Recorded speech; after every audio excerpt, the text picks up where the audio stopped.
"You're not leaving Russia until you cooperate with us," the Russian operative coldly informed 68-year-old Frank Morrison. What seemed like a legitimate diving consultation in Moscow had become an international nightmare. Frank was trapped in a secret military facility, forced to train enemy operatives in Navy SEAL underwater infiltration techniques, with no way to contact his worried daughter Sarah and granddaughter Emma back in San Francisco. But in exactly 72 hours, when those same Russian operatives would discover that their helpless prisoner had vanished through Soviet-era's flooded tunnels using underwater escape techniques that took 40 years of Navy SEAL training to master, they would realize that sometimes the most dangerous captive is the one who volunteered to help and never revealed the true extent of his underwater expertise. Before we dive into this incredible story from Moscow, where 68-year-old Frank Morrison faced the choice between betraying his country's military secrets and risking everything for a desperate escape through abandoned Soviet tunnels,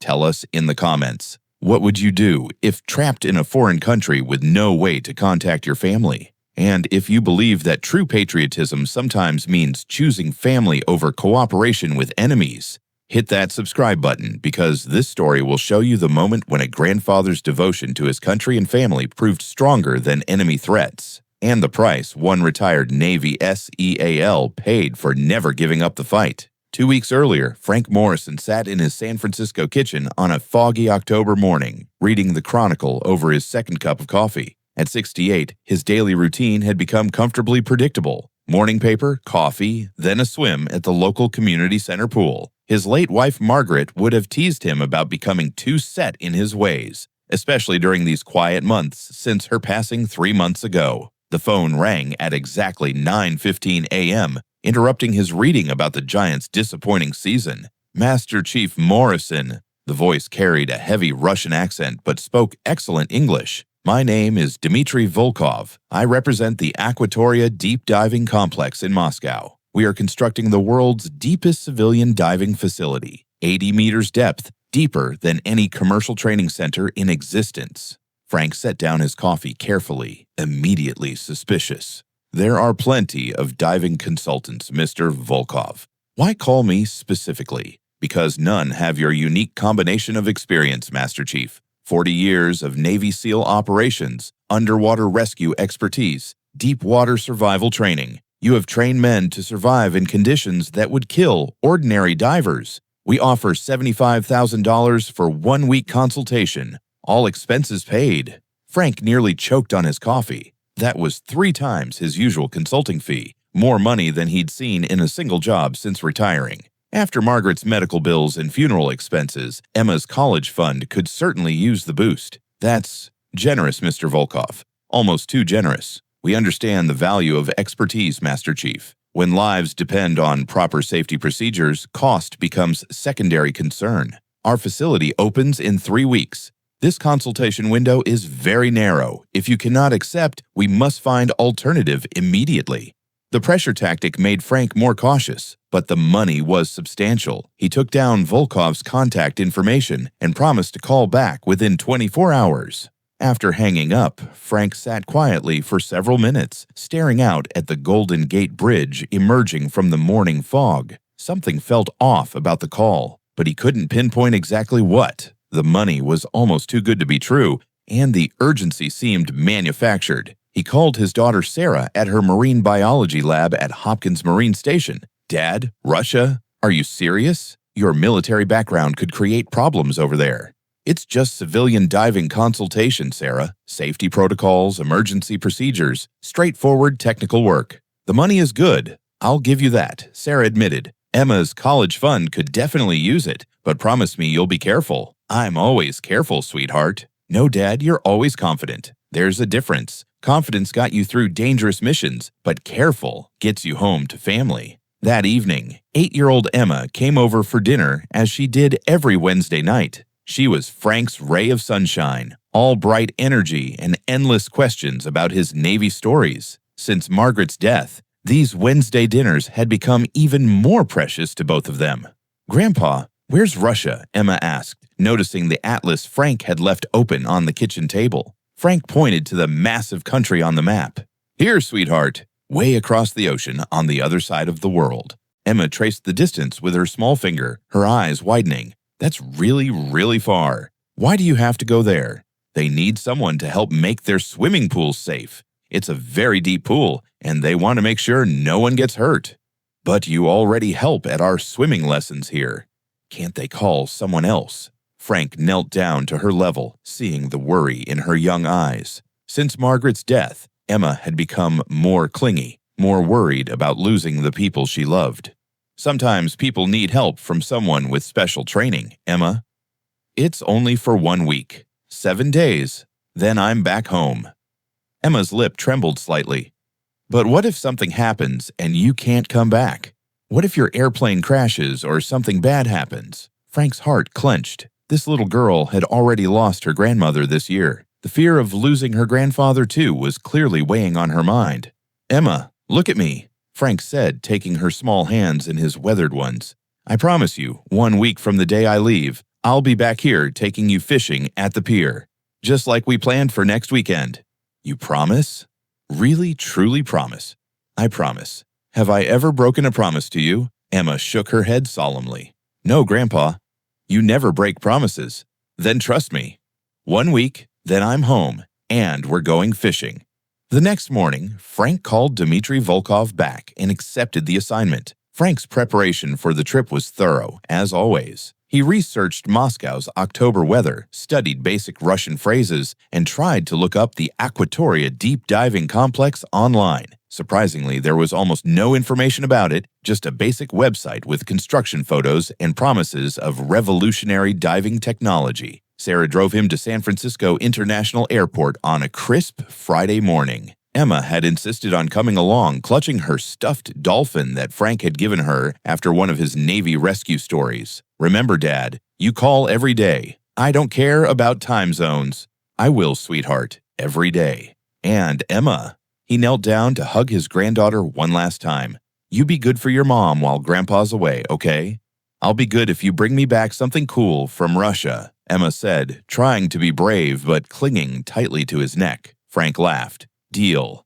Something very cool. The Aeroflot flight was long, 11 hours with a connection in New York. Frank used the time to review what he knew about deep diving facilities and emergency protocols, but something still bothered him about the assignment. The generous payment, the urgent timeline, the lack of detailed information about the facility. It all felt too convenient. Domodedovo Airport was massive, modern, and intimidating. The signs in Cyrillic script reminded Frank just how far from home he was. The October air was crisp and carried the scent of approaching winter. Passport control was an ordeal. The young Russian border guard examined Frank's documents with unusual attention, occasionally glancing at his computer screen with what seemed like excessive interest. Purpose of visit: business, diving consultation. Company you visit: Aquatoria Deep Diving Complex. The guard's eyebrows rose slightly, and he made a phone call in rapid Russian, speaking too quietly for Frank to catch any words.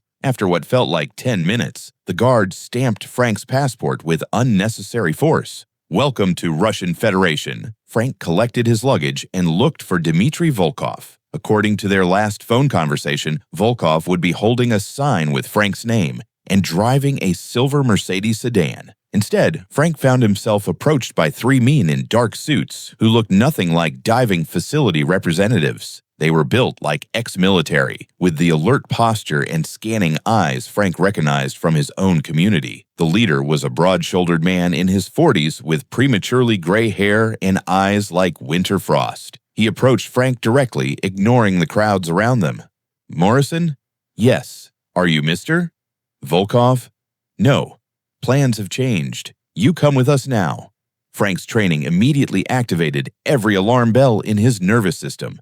The man's English was accented, but grammatically perfect, the kind of precise second-language skill that suggested intelligence or military background. I'd like to call Mr. Volkov first to confirm the change in plans.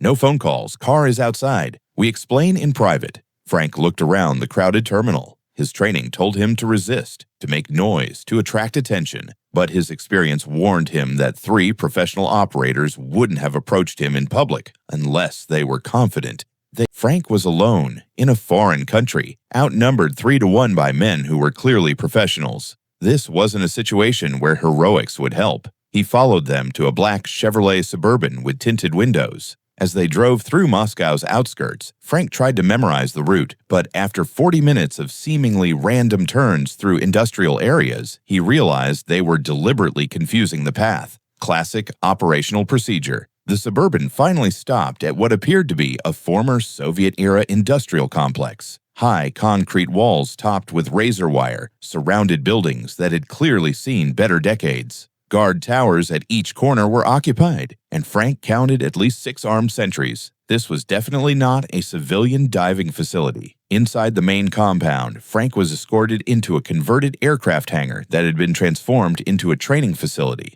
The sight that greeted him confirmed his worst fears. Tactical training equipment, combat obstacle courses, and in the center, a large rectangular pool designed not for recreational diving, but for military water training. 5 men in black tactical gear were running combat drills when Frank entered. They moved with the precision and efficiency that marked them as special operations personnel. These weren't civilian diving enthusiasts, they were soldiers. Viktor Petrov, the leader from the airport, finally introduced himself properly. "Welcome to your real assignment, Master Chief Morrison. I am Viktor Petrov, former Spetsnaz, now private contractor. These men you see training are my team. You will teach them what they need to know." Frank kept his voice level despite the adrenaline coursing through his system. This isn't what was discussed with Mr. Volkov. Mr. Volkov was intermediary, civilian contact to make initial approach less concerning for American consultant. But you are here now, and real work begins. What real work?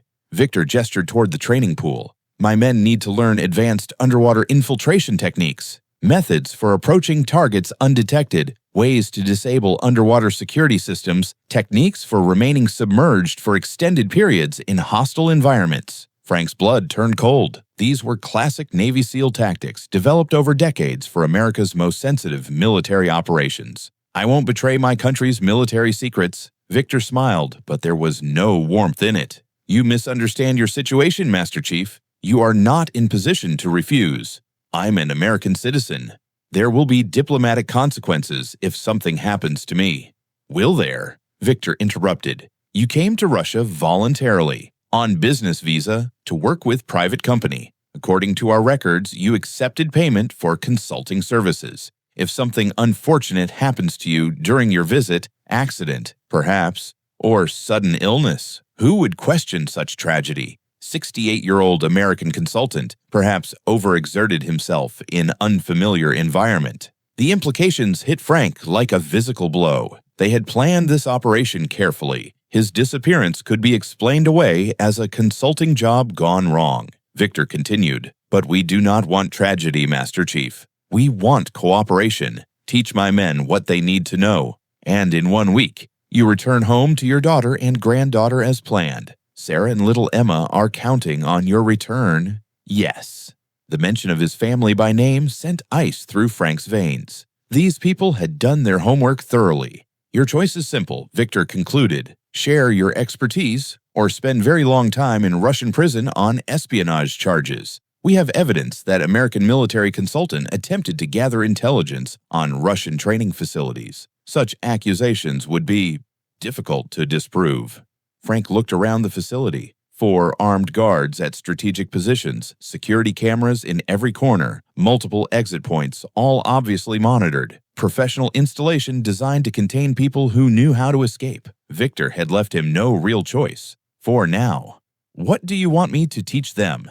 Victor introduced Frank to his 5-man team, each specialist representing a different aspect of underwater operations. Sergei Volkov, 35, team leader, was a former Russian Navy diving officer with combat experience in Chechnya. Cold and calculating, he pressed Frank constantly for advanced tactical information. We know basics, Master Chief. We need techniques that make difference between mission success and mission failure. Ivan Petrov, 28, Victor's younger brother and underwater assault specialist, was aggressive and impatient, clearly frustrated by what he saw as elementary instruction. He wanted to learn what made American SEALs superior in water operations. Russian methods are good, but American special forces have reputation. Show us why. Alexei Kozlov, 32, demolitions and underwater explosives expert, was the most dangerous member of the team. Quiet and methodical, he asked precisely targeted questions about underwater explosive placement and methods for sabotaging underwater installations. Boris Medvedev, 30, team medic and diving safety officer, seemed the most reasonable of the group, and Frank sensed he was uncomfortable with the coercion. During breaks in training, Boris would ask medical questions about diving physiology that seemed motivated by genuine interest in saving lives rather than taking them. Pavel Romanov, 26, communications and technical systems specialist, was clearly the youngest and most nervous member of the team. He handled underwater communication equipment, but his questions revealed he was out of his depth with both the technical requirements and the political implications of their training. For the first 2 days, Frank walked a careful line between appearing cooperative and actually revealing anything useful. He taught them basic diving safety, standard rescue techniques available in any civilian diving manual, and elementary underwater navigation using compass and depth gauge. But he deliberately withheld critical information. Advanced breath-holding techniques that could extend underwater operation time, methods for approaching targets silently underwater, techniques for defeating underwater motion sensors, and most importantly, combat diving tactics that could be used against American or Allied naval installations. When Sergei complained that the instruction was too elementary, Frank responded with the authority of 4 decades of experience. These are fundamentals that keep you alive underwater. In Navy SEAL training, we spent 8 weeks on basics before touching advanced techniques. You want to skip steps, you die. Water doesn't care about your impatience. But Victor was growing suspicious of the slow pace. After the second day, he pulled Frank aside. "Master Chief, my men tell me you are teaching swimming lessons, not combat diving. We did not bring you here for basic instruction." Frank met his gaze steadily. "Your men aren't ready for advanced techniques." The young one, Pavel, he nearly hyperventilated during a simple 30-foot dive yesterday. "The demolitions expert has never done precision work below 20 meters. You want me to teach them tactics that require master-level diving skills, but they don't have the foundation. Then build foundation quickly. We have schedule to meet." "You can't schedule expertise, Victor. Navy SEALs take 2 years to fully train. You want me to create combat divers in 1 week?"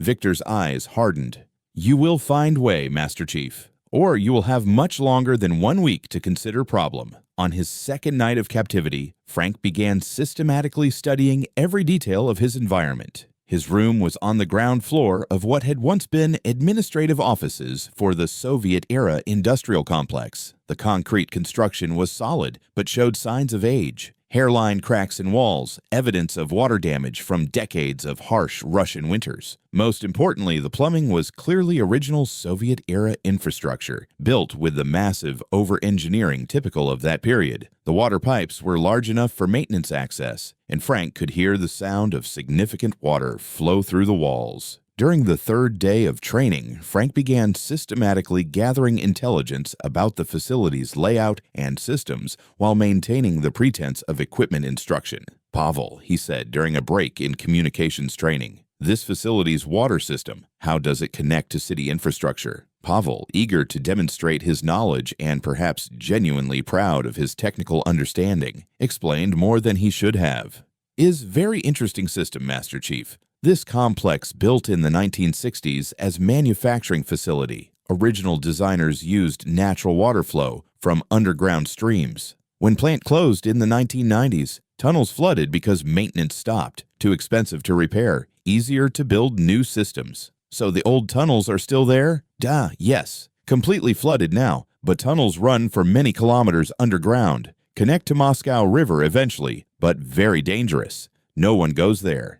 Dangerous how? Unstable concrete, no lighting, very cold water, easy to get lost. In winter, ice forms. Even experienced divers avoid old Soviet tunnel systems. Perfect." Frank had spent his entire Navy career in conditions that other people considered impossibly dangerous. During equipment maintenance that afternoon, Frank made careful mental notes about the facility's water systems. He could see junction points where modern pipes attached to massive Soviet-era concrete conduits. More importantly, he noticed that his room's radiator system used the same water main as the facility's other systems.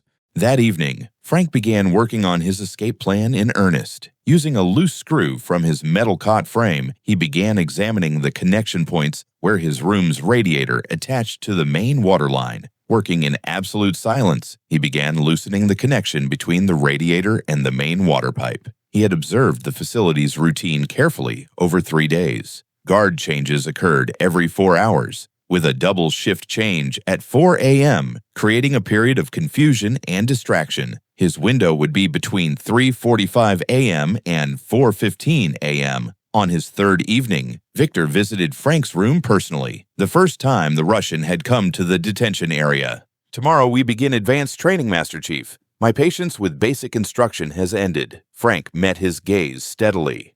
"Your men still aren't ready." "Then you will make them ready. Sergei tells me you are holding back information. He knows enough about diving to recognize when instructor is not sharing real knowledge." Victor's expression grew colder. "Master Chief, let me be clear about your situation. We have invested significant resources in bringing you here. We have scheduled to maintain, and my employers expect results. Tomorrow you will begin teaching real Navy SEAL techniques, or we will find other ways to motivate your cooperation." "Other ways?" "Your family has very predictable routines, Master Chief. Daughter Sarah, marine biologist, works at Hopkins Marine Station. Granddaughter Emma, 3rd grade at Marina Elementary. School pickup every day at 3:30. Frank felt ice in his veins. They had been researching his family. Social media makes it very easy to track people's daily activities. Victor continued casually. "Your daughter posts quite regularly about Emma's activities. Soccer practice, piano lessons, weekend trips to the aquarium, very detailed schedule. If you harm my family..." "We have no interest in harming innocent people, Master Chief, but accidents can happen anywhere, even in safe American cities. Traffic is dangerous. Children sometimes wander away from supervision. Many unfortunate possibilities." The threat was implicit, but crystal clear. Victor never directly mentioned violence, but the message was unmistakable. After Victor left, Frank stared at the ceiling for a long time. These people had done their research thoroughly, using publicly available information to create leverage against him. This realization changed everything. Frank couldn't teach real Navy SEAL tactics. That would be treason against his country, but he also couldn't stall much longer without potentially putting Sarah and Emma at risk. His only remaining option was escape, regardless of the odds against success. At 3:45 a.m. on his 4th night in captivity, Frank Morrison began his escape from Russia. Working in complete silence, Frank fully opened the radiator connection he had been loosening over the past 2 nights. Water began flowing steadily into his room, but the concrete floor had a drain that could handle moderate amounts. The access point into the main water pipe was barely large enough for Frank's shoulders. At 68, he wasn't as flexible as he'd been during his active SEAL years, but 4 decades of training had taught him to move efficiently through confined spaces. He squeezed feet first into the pipe opening, using the water flow to help guide his entry. The fit was extremely tight. His shoulders scraped against the concrete pipe walls, and he had to exhale completely to fit through the narrowest section.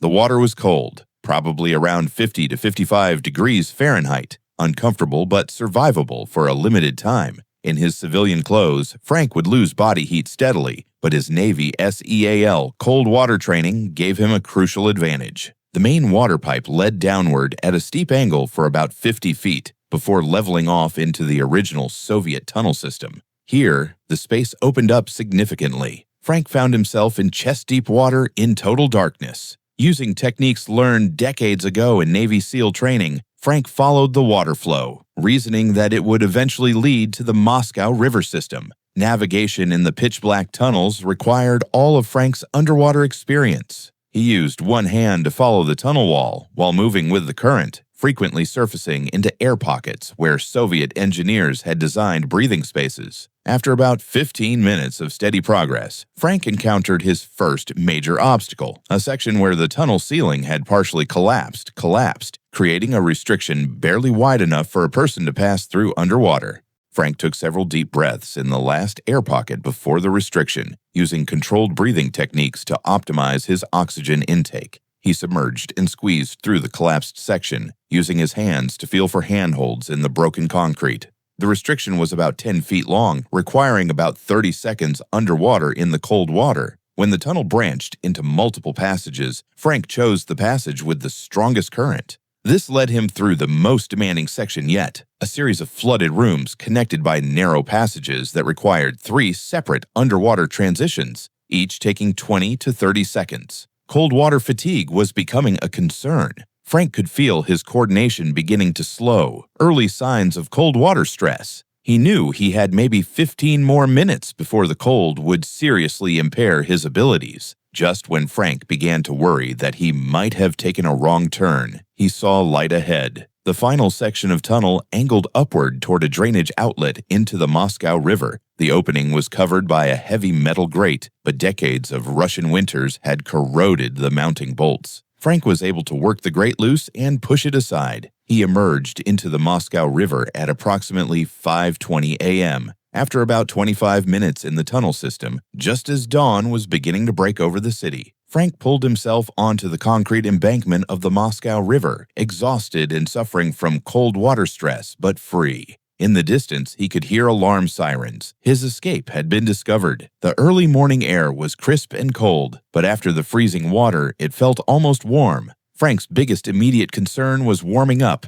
His core body temperature had dropped, and he needed shelter quickly. As Frank tried to get his bearings, an elderly Russian man jogging along the river path spotted him. The man was probably in his 70s, wearing a tracksuit and moving with the determined gait of someone who had maintained his morning routine for decades. The jogger stopped when he saw Frank's condition, a soaking wet, obviously distressed foreigner sitting on the riverbank. "Вы в порядке? Are you okay?" The man asked in Russian. Frank couldn't speak Russian, but his condition was obvious. He gestured to indicate he was cold and wet, pointing toward the city center. The Russian man studied Frank for a moment, taking in his appearance and something about his bearing. Then, without asking questions, the man removed his own jacket, a warm military-style coat, and draped it around Frank's shoulders. "Спасибо," Frank managed. "Thank you." The old Russian gestured toward a metro station visible in the distance. As they walked, the man spoke in broken English. "American," Frank nodded. "Navy?" The man pointed to Frank's bearing. Frank looked at him sharply. The Russian smiled and pointed to his own chest. "Soviet Navy. Submarine service. I recognize. Brother sailor." Frank felt a profound relief. Whatever political tensions existed between their countries, there was a universal bond among military veterans. The Russian veteran guided him to the metro station and helped him purchase a ticket. Before Frank descended, the old sailor gripped his shoulder and said in careful English, "Good luck, American brother." The Moscow metro system was Frank's salvation. Warm and well lit, it provided both shelter and transportation toward the city center. Frank used the 40-minute ride to plan his next moves and gradually warm up. Frank reached the U.S. Embassy at approximately 7:30 a.m. The Marine Guards initially treated him with professional suspicion. "Sir, I need you to step back from the entrance," the Lance Corporal said. "I'm Master Chief Frank Morrison, U.S. Navy retired," Frank said, projecting the command voice he'd developed over 30 years of military service. "I need to speak with the regional security officer immediately. This is a matter of national security." The senior Marine examined Frank's waterlogged but still readable military ID. "Master Chief Morrison? Sir, there's been an international incident involving your disappearance. Your family filed a missing persons report with the State Department when you failed to make contact." Frank felt a wave of relief. Sarah had done exactly what she should have done.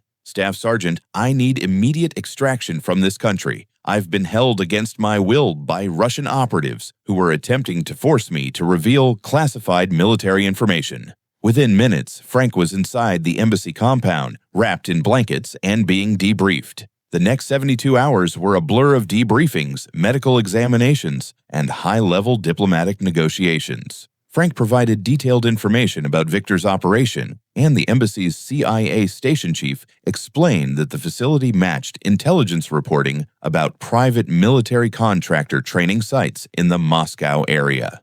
The most important conversation was the phone call Frank was allowed to make to Sarah on his second day in Embassy Sanctuary. "Dad, oh my God, we've been so worried. I'm safe, Sarah. I'm at the U.S. Embassy in Moscow, and they're working on getting me home." "What happened?" "The consultation job wasn't what they told me it would be. Some people wanted me to do things I couldn't do, but I'm okay now, and I'll be home soon." Frank could hear Emma in the background. "Is that Grandpa? Is he coming home?" He promised. "Tell Emma that Grandpa always keeps his promises. I'll be home to take her fishing, just like I said."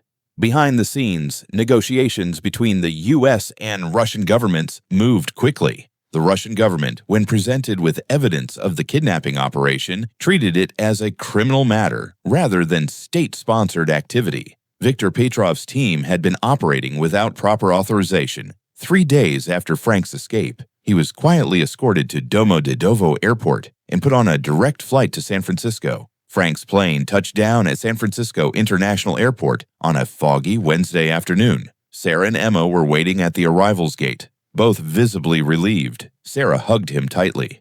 "Dad, you look exhausted. What did they do to you?" Frank looked down at Emma, who was clinging to his leg with fierce determination. "They tried to make me do something I couldn't do. But the important thing is I kept my promise to come home." "Were you scared, Grandpa?" Frank knelt down to Emma's level. "A little bit, sweetheart. But I knew I had to come home because we had plans to go fishing this weekend." "You still want to go fishing after everything that happened?" "Emma, going fishing with you is exactly what I want to do.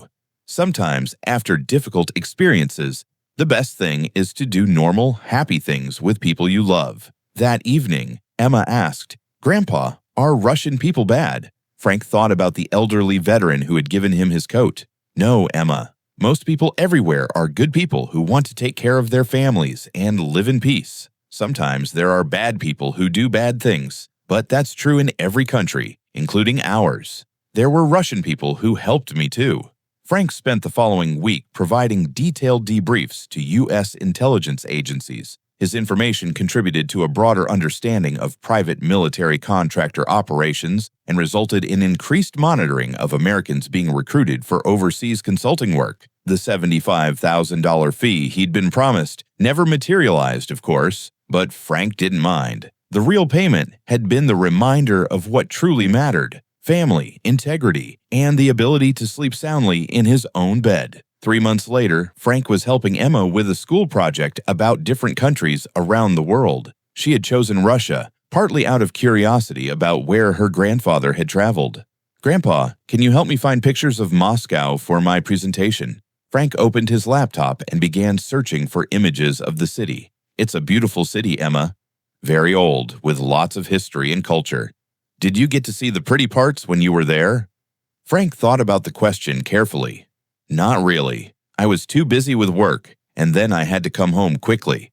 But someday, maybe when you're older, we could visit together as tourists and see it properly." "Would that be safe?" "Yes, sweetheart. The problems I had were with specific bad people, not with the country itself. Traveling as tourists would be completely different." A few months later, Frank received an unexpected package with no return address. Inside was his old Navy peacoat with a brief note: "Master Chief Morrison, professional recognizes professional. Your training and courage impressed even opponents. Coat returned with respect. A former colleague." Frank never learned who sent the package, but he suspected it came from someone who understood the difference between political conflicts and professional respect among warriors. Every Wednesday when Emma came for dinner, and every weekend when they went fishing at the pier, Frank remembered his promise to her before he left for Moscow. He had survived his most dangerous mission not through weapons or violence, but through the patience, skills, and determination that had defined his 40-year Navy SEAL career. Most importantly, he'd kept his promise to come home to his family, no matter what it took. As he watched Emma cast her fishing line into the San Francisco Bay, Frank understood something his old chief had told him decades earlier. The mission isn't complete until you make it home to the people who matter most. Some promises were worth risking everything to keep.